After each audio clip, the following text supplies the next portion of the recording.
समस्त महिपालो दिक्पालो, सुनो आप लोगों ने राजा जनक की वाणी को, राजा जनक की वाणी पर संयम ही नहीं रह गया। क्यों? क्योंकि कोई बल की पूर्ति संभव न कर सका, कोई इस धनुष को तो खंडों में परिवर्तित न कर सका। राजा जनक ने घोषणा कर दी कि धरती पर कोई वीर शेष नहीं रहे। अरे राजेंद्र, अरे राजा जनक, प्रण की पूर्ति का न होना, इस धनुष का दो खंडों में परिवर्तित न होना, इससे क्या सिद्ध नहीं होता कि धरती पर कोई वीर शेष नहीं है। प्रण की पूर्ति नहीं हुई, धनुष का खंडन नहीं हुआ, तो इसमें गलती वीरों की नहीं, गलती आपकी है, आपकी। आपने अपने बंदियों से घोषणा करवाई थी, कान पचाई कहूं पर मोरा, चली भाट की हरस में थोड़ा, और बोले बंदी वचन पर सुनो सकल महिपाल। घोषणा सुनाई महिपालों को, घोषणा सुनाई दिक्पालों को, घोषणा सुनाई राजाओं को, तो पांच फिर वीरों का क्यों?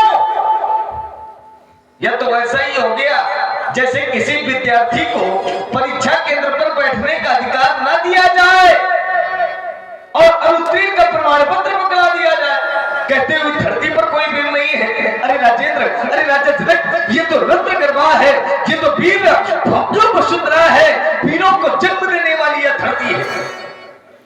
ये वो धरती है जहां क्षण भर में न जाने कितने वीर अपने प्राणों का अंत कर देते हैं, और इसी मातृभूमि की रक्षा के लिए कहते हो धरती पर कोई वीर नहीं है। अरे राजेंद्र, अरे राजा जनक, अगर अपना देश सुरक्षित है, अगर अपनी सीमाएं सुरक्षित है, तो केवल वीरों की वजह से सुरक्षित है। अगर वीर न होते तो ये सीमाएं सुरक्षित न होती, सीमाएं सुरक्षित न होती तो ये देश सुरक्षित न होता।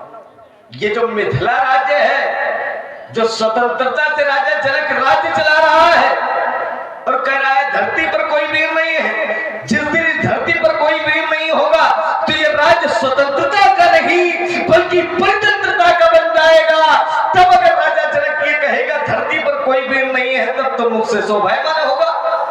स्वतंत्रता से राज्य चला रहे हो, वातानुकूलित हवा ले रहे हो और कहते हो धरती पर कोई वीर नहीं है। मैंने तो जाना या था, मैंने तो सुनाया था राजा जनक योगी है, साधारण योगी नहीं है, अष्टांग योगी है। योग के 8 अंग होते हैं, यम, नियम, आसन, प्राणायाम, प्रत्याहार, ध्यान, धारणा, समाधि। 8 अंगों पर विजय प्राप्त करने वाला अष्टांग योगी शीरध्वज है, ज्ञानी भी है। मैंने ये जाना है जो योगी लोग होते हैं, योगियों का सदैव ब्रह्म पर अटल विश्वास रहता है, ब्रह्म पर ध्यान रहता है। लेकिन आज एक योगी का ध्यान ब्रह्म से भी विलग हो गया, अलग हो गया।